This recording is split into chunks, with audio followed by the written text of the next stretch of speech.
Halo teman-teman semua, it's good to be with you again di tahun yang baru, tahun 2021 ini. Dan saya punya satu message yang simple, yang saya percaya Tuhan akan pakai untuk memberkati kita semua. Tapi sebelumnya saya ajak kita berdoa. Bapa di surga, berbicaralah kepada kami, speak to our hearts, and change our lives. In the name of Jesus we pray. Amen. Teman-teman semua, seringkali kita ingin agar ada satu perubahan dalam hidup kita, ada suatu breakthrough dalam hidup kita. Dan kadang saking ruwetnya, kita nggak tahu mulainya dari mana. Nah, renungan kita pada saat ini bisa memberikan suatu pencerahan ya, bahwa ternyata Tuhan itu suka bekerja dari dalam kita, bukan dari luar kita. Dan saya akan bacakan langsung ya satu ayat dari Perjanjian Baru ya, kitab Efesus pasal 3 ayat 20 yang saya percaya akan menjadi springboard ya buat kita mempelajari hal ini. Saya akan bacakan buat kita semua dari terjemahan baru. Bagi Dialah yang dapat melakukan jauh lebih banyak daripada yang kita doakan atau pikirkan, seperti yang ternyata dari kuasa yang bekerja di dalam kita.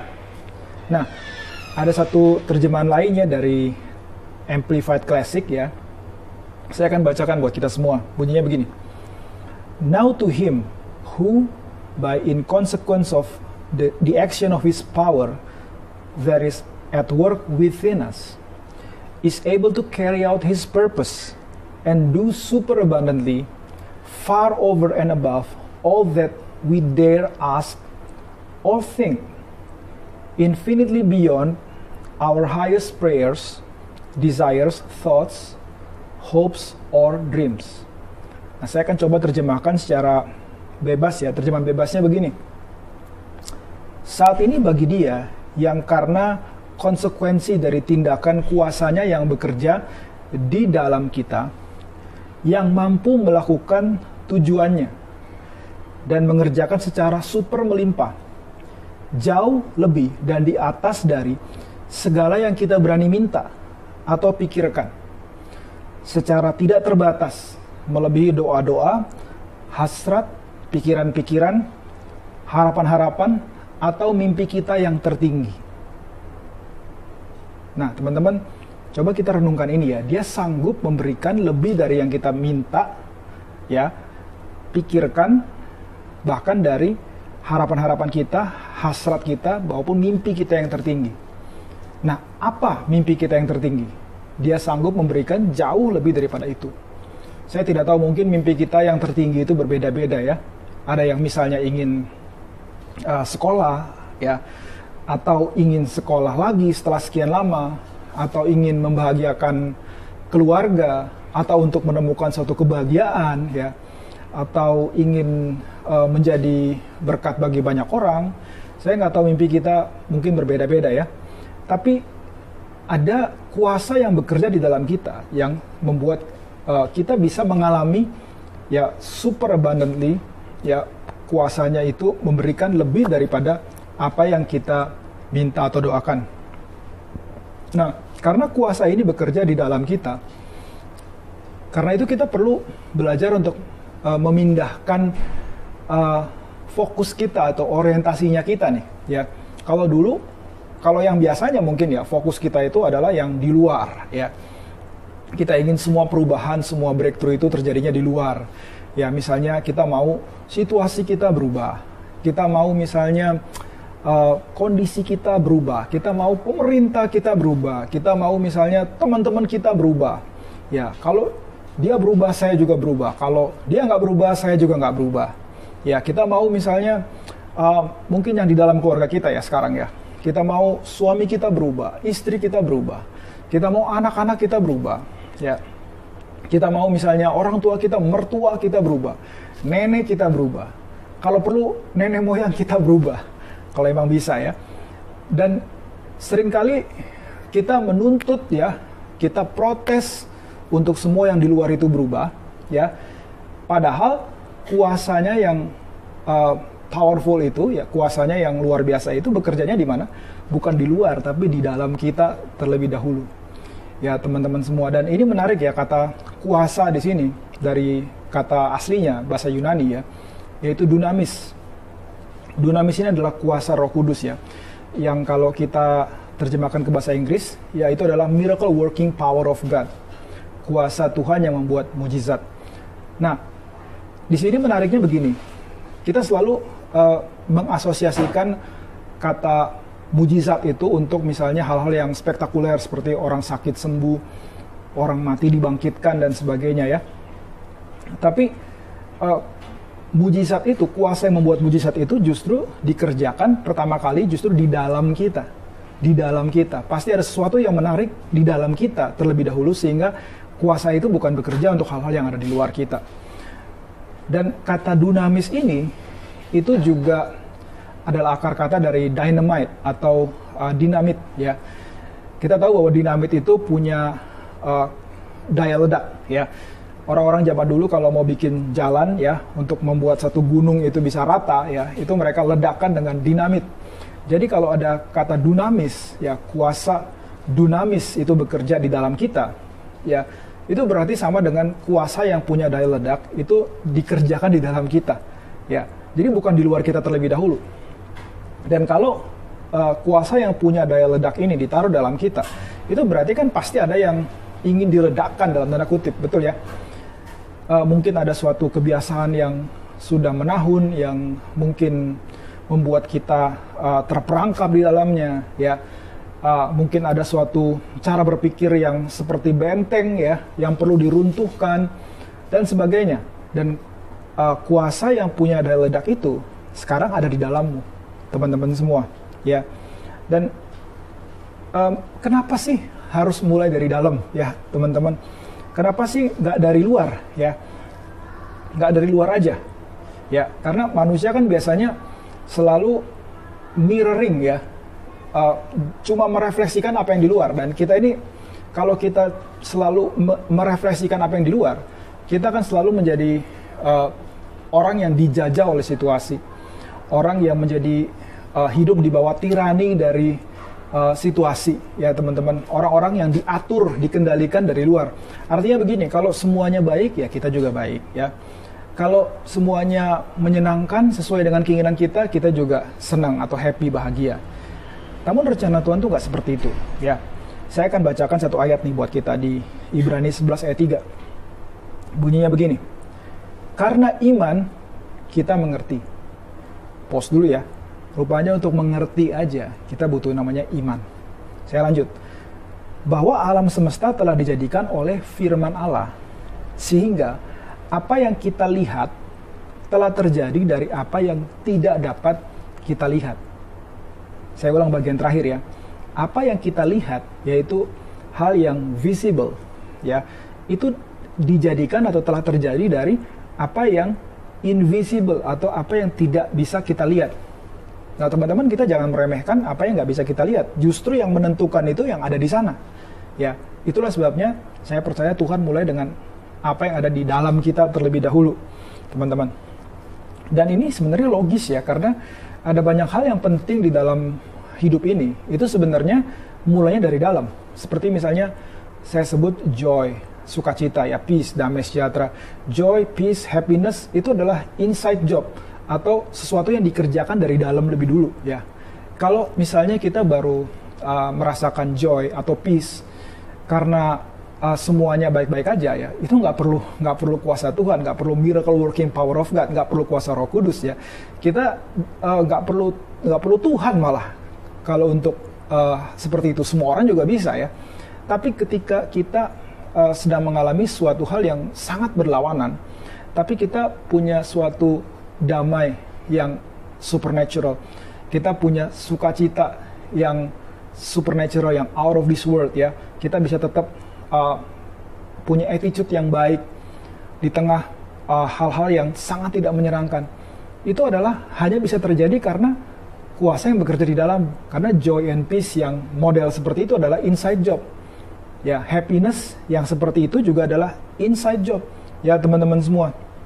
Ya, itu adalah hasil dari kuasa yang bekerja di dalam kita. Dan kita ini bukannya happy karena situasi yang ada di luar, ataupun karena ada suatu orang yang spesial ya yang membuat kita bahagia. Ya, jangan salah, Tuhan itu tidak pernah mendelegasikan posisinya kepada satu manusia paling spesial manapun di dalam hidupmu, sehingga kalau nggak ada dia, kita nggak akan bahagia.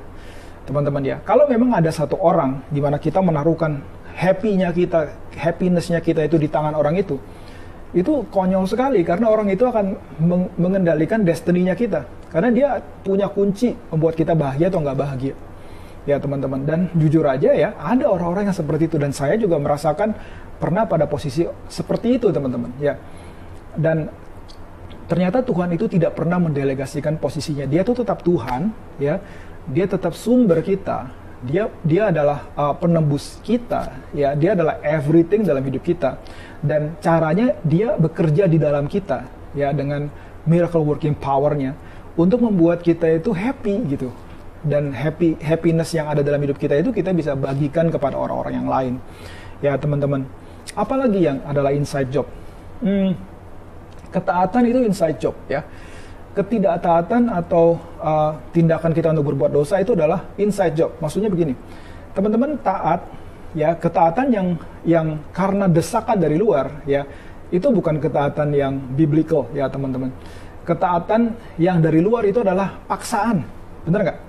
Tapi ketaatan yang karena Roh Kudus itu memberikan kasih Tuhan di dalammu, ya misalnya memberikan fear of the Lord, takut akan Tuhan di dalammu, ya menyadarkan engkau bahwa itu adalah the right thing to do, ya teman-teman tidak akan tergantung kepada situasi apapun, teman-teman akan tetap obey the Lord, ya regardless of the situation.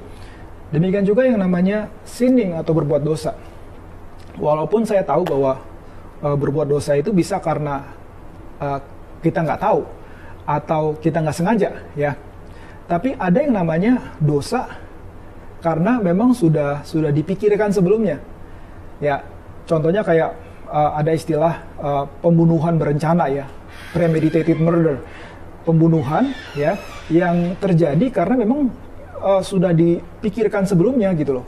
Jadi sama dengan yang namanya sinning atau berbuat dosa. Ada juga yang memang karena ada yang sudah rencana untuk memang mau nabrak gitu. Ya, untuk melanggar sesuatu, untuk masuk ke dalam satu lubang ya, untuk masuk ke dalam suatu ikatan tertentu, itu memang ada, teman-teman. So, itu semua adalah inside job. Jadi penting sekali untuk kita ngerti bahwa yang di dalam itu penting sekali, karena itu akan mengendalikan yang ada di luar kita. Ya, teman-teman semua. So, jadi pertanyaannya saat ini adalah, how are you on the inside? Bagaimana kabarmu yang di dalammu? Bagaimana kabar dirimu yang di dalammu, teman-teman semua? Ya, how am I? Ya, on the inside. Bagaimana sih kita yang di dalam ini? Yang di dalam loh yang penting ya. Yang mungkin dibungkus dengan senyum yang menyenangkan yang ada di luar, yang dibungkus dengan yang ada di balik, foto-foto yang keren yang ada di media sosial. Kita yang sebenarnya ini gimana kabarnya, ya teman-teman, itu yang penting, ya. Dan jadi kuncinya adalah karena kuasa itu bekerja di dalammu, mari kita surrender, ya, kepada kuasa itu. Mari kita sadar bahwa kuasa itu ada. Mari kita biarkan kuasa itu bekerja sampai sempurna ya, mengerjakan yang di dalam kita terlebih dahulu sehingga yang di luar kita juga bisa berubah. Nah teman-teman, originally saya share message ini pada Christmas season ya, akhir tahun 2020 lalu. Dan saya akan bacakan suatu percakapan ya antara malaikat Gabriel dengan Maria. Ya, ada 4 ayat saya akan bacakan dari Kitab Lukas 1 ya, ayat 30 sampai 31, kemudian 34 sampai 35. Saya mulai ya teman-teman. Kata malaikat itu kepadanya, "Jangan takut hai Maria, sebab engkau beroleh kasih karunia di hadapan Allah." Ayat 31, "Sesungguhnya engkau akan mengandung dan akan melahirkan seorang anak laki-laki, dan hendaklah engkau menamai dia Yesus. Kata Maria kepada malaikat itu, bagaimana hal itu mungkin terjadi? Karena aku belum bersuami. Ayat 35, jawab malaikat itu kepadanya, Roh Kudus akan turun ke atas kamu, dan kuasa Allah yang Maha Tinggi akan menaungi engkau. Sebab itu anak yang kau lahirkan itu akan disebut kudus, anak Allah. Nah teman-teman, memang virgin birth ya, itu hanya terjadi satu kali aja ya, yaitu seorang gadis yang tiba-tiba mengandung dan kemudian oleh kuasa Roh Kudus melahirkan anak. Virgin birth itu cuma terjadi pada kelahiran Tuhan Yesus aja. Tapi prinsipnya itu bisa terjadi pada kita ya. Kita semua itu bisa mengandung dan kemudian melahirkan sesuatu ya. Dan pertanyaan dari Maria ini adalah pertanyaan yang mewakili banyak orang, termasuk saya ya. Ya, Maria bertanya kepada malaikat Gabriel, bagaimana hal itu mungkin terjadi? Karena aku belum bersuami. Ya, mungkin versinya saya adalah begini. Bagaimana hal itu mungkin terjadi? Bagaimana saya bisa mengalami breakthrough? Bagaimana pada saat-saat yang sukar seperti ini saya punya jalan keluar? Bagaimana saya bisa mengatasi problem yang sangat tidak mungkin ini gitu ya? Bagaimana saya bisa mengalahkan suatu dosa yang sudah saya sudah hidup di situ sudah lama ya? Bagaimana saya bisa mengalami kuasa Tuhan dan masih banyak lagi yang lain? Bagaimana mungkin hal itu terjadi? Bagaimana mungkin hal itu terjadi? Dan jawaban Gabriel adalah Roh Kudus akan turun ke atasmu, kuasa yang Allah yang Maha Tinggi akan menaungi engkau. Dengan kata lain, Roh Kudus akan bekerja dalam hidupmu. Teman-teman, hal yang sama terjadi dalam hidup kita. Waktu Roh Kudus bekerja dalam hidup kita, ya, maka kita akan mengandung dan melahirkan. Nah, pertanyaannya mengandung apa nih? Mengandung janjinya Tuhan, mengandung damai, mengandung sukacita, mengandung sesuatu yang ditaruhkan dalam hatimu, ya. Dan yang tadinya itu nggak ada, ya. Kau merasa bahwa semuanya itu gelap, ya, nggak ada harapan lagi. Dan kemudian waktu Roh Kudus bekerja di dalammu, ya. Ingat ada kuasa yang bekerja di dalammu. Kita dengarkan satu firman Tuhan dan kemudian firman Kristus itu kita dengar timbul iman di dalamnya. Kemudian ada sesuatu yang tadinya nggak ada, sekarang ada di dalammu. Situasimu belum berubah, kondisimu tetap sama, tapi di dalammu itu udah nggak sama. Ada sesuatu yang hidup di dalammu, yang kecil sekali ya, dan kemudian itu mulai berkembang, dan engkau sedang dalam tanda kutip mengandung, ya.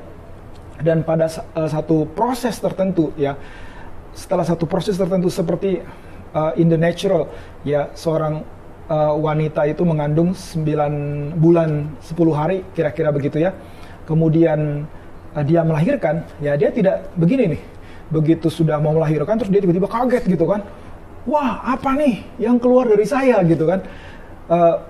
Dia kayak shock gitu ya. Kok bisa tiba-tiba saya melahirkan? Enggak, teman-teman. Dia sudah tahu, dia sudah antisipasi hal itu ya. Dia sudah mengandung sedemikian lama dan dia tahu ya ada sesuatu yang nanti akan keluar dari dia. Ya sama, teman-teman. Sesuatu yang kita kandung ini itu nantinya akan menyeruak keluar. Ya, ini akan membuat hal yang tadinya di dalam kita, ya, itu akan menjadi di luar kita, akan mengubah keadaan kita, akan mengubah realitanya kita, teman-teman. Ya, ini adalah cara kerjanya Tuhan itu seperti ini, persis, ya, teman-teman. Dan sama seperti wanita yang mengandung, ya, mereka itu hidup with the pregnancy in mind, kalau boleh saya mengatakan demikian, ya. Jadi mereka tidak melakukan gerakan-gerakan yang secara fisik membahayakan kandungannya. Mereka nggak bikin salto misalnya. Mereka nggak lari-lari di tebing yang curam gitu. Mereka nggak melakukan hal-hal yang aneh-aneh. Mereka itu hidup sedemikian rupa. Bahkan cara hidupnya, cara istirahatnya, apa yang dimakan itu akan mereka pikirkan, ya. Karena mereka sedang mengalami sesuatu yang dikandung, teman-teman. Ada nggak sesuatu yang mereka tidak boleh konsumsi lagi karena itu tidak memberikan feeding yang baik kepada dirinya dan kepada apa yang dikandungnya. Nah, teman-teman, hal yang sama sedang terjadi ya di dalam kita. Ya, mungkin kondisimu belum berubah, tapi something is going on inside of you, teman-teman. Ada pengharapan yang baru, ada iman untuk menerima janjinya Tuhan, ya ada sesuatu yang bertumbuh di dalammu. Dan apa yang di dalammu ini, teman-teman, itu akan mengubahkan apa yang ada di luarmu. Ya, bagaimana hal itu mungkin terjadi? Jawabannya sama. Roh Kudus bekerja, ya, bukan hanya menaungimu, tapi Roh Kudus bekerja di dalammu. Ya, ada kuasa yang bekerja di dalammu untuk mengubahkan dirimu. Caranya gimana? From the inside out. Dan itu merupakan judul dari renungan yang saya share, ya. Ya, semuanya itu mulai dari dalam. Ya, dimulainya dari mana? Dari dalam. Nah, teman-teman, saya berdoa supaya tahun 2021 ini kita memulai dengan suatu kesadaran, ya, kita conscious bukan kepada semua yang berkecamuk yang ada di luar, ya, semua badai yang heboh sekali yang ada di luar, bukan problem yang begitu overwhelming yang ada di luar kita, tapi kita mulai conscious dengan Kristus yang ada di dalam kita, ya, Kristus yang adalah the hope of glory yang ada di dalam kita, Roh Kudus yang bekerja dalam kita, dan kuasanya, ya teman-teman, itu punya potensi untuk mengubahkan kehidupan kita. So, saya akan akhiri dengan satu doa buat kita semua. Mari kita berdoa. Father God in heaven, yang kami percaya Tuhan, Engkau ada dalam hidup kami melalui Roh Kudus. Mari ya Tuhan, ubahkan kehidupan kami. Buat hati kami saat ini ya Tuhan, terpaling dari semua yang ada di luar. Dan mulai ya Tuhan, mengarahkan semua fokus kami kepada Engkau ya Tuhan, kepada firman-Mu yang ada di dalam kami. Dan kami percaya Tuhan Yesus, bahwa semuanya dimulai ketika Engkau bekerja dari dalam kami, dan kemudian mengubahkan yang di luar kami. Kami mengucap syukur dan berdoa, percaya bahwa something's going on inside of us. In Jesus' name we pray. Amen. Teman-teman, thank you for listening. God bless.